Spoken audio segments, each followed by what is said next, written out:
James and I just saw Speak No Evil, the new James McAvoy horror. No, it's more suspense films.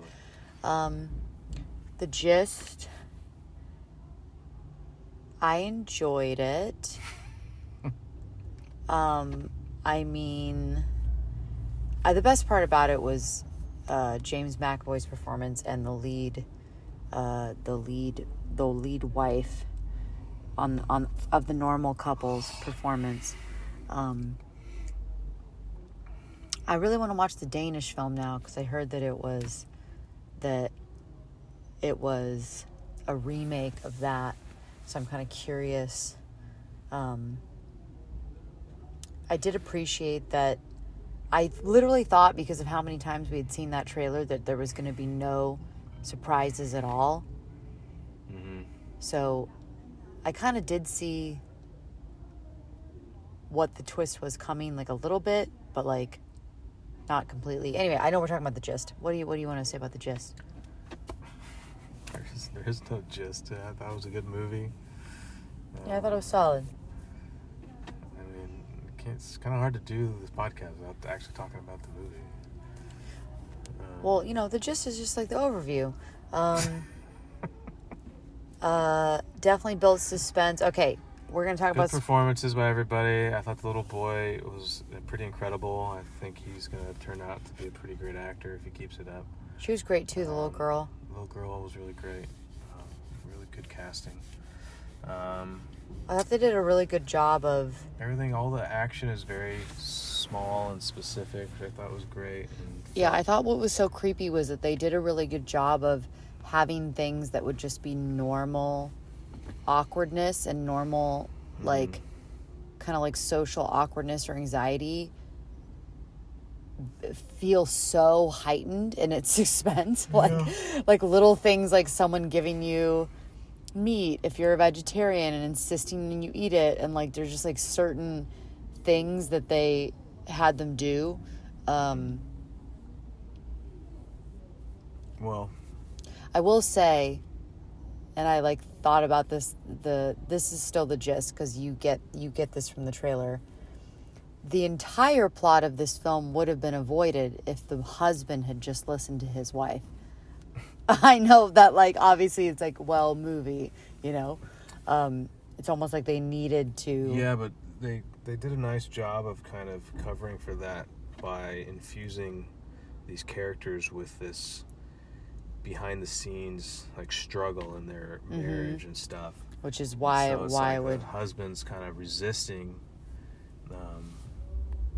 his wife's suggestions and impulses because he kind of wants what he wants, kind of thing.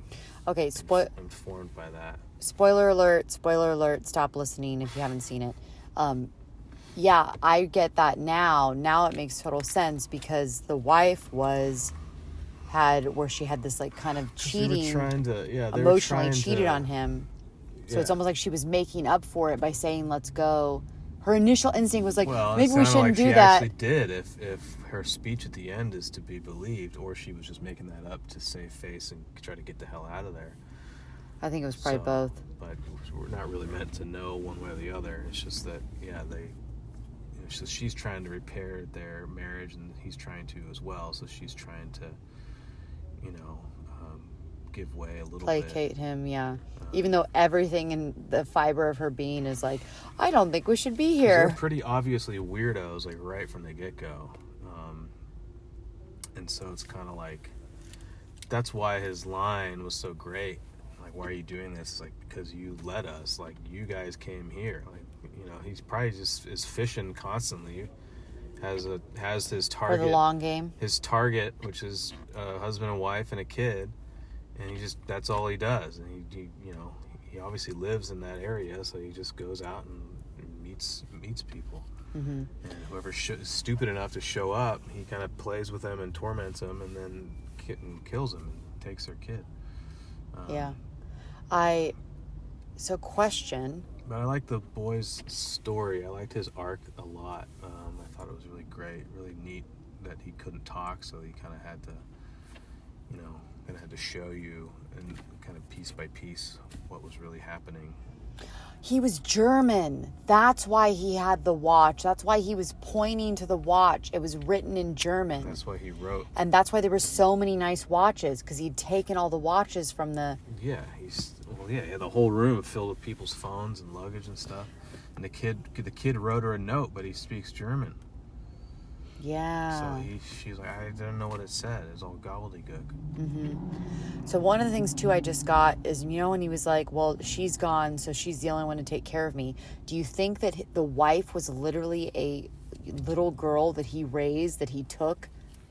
Yeah, like he's been playing this for like... I was like, that would make Probably so much kidnapped sense. a girl and, groomed her. And He said 17 years, and she's like, oh, they made a joke about her being really young. Yeah. Well, yeah. Yeah. If he got her when she was like 10 or 13 or something. So. And I did really like the husband's arc. I liked that they had him deal with like kind of what a big wimp that he was.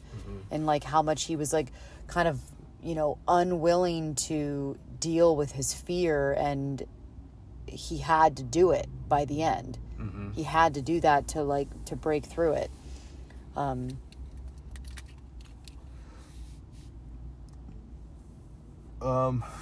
Yeah. Yeah, good stuff. I want to watch the Danish movie now. Bye-bye, folks.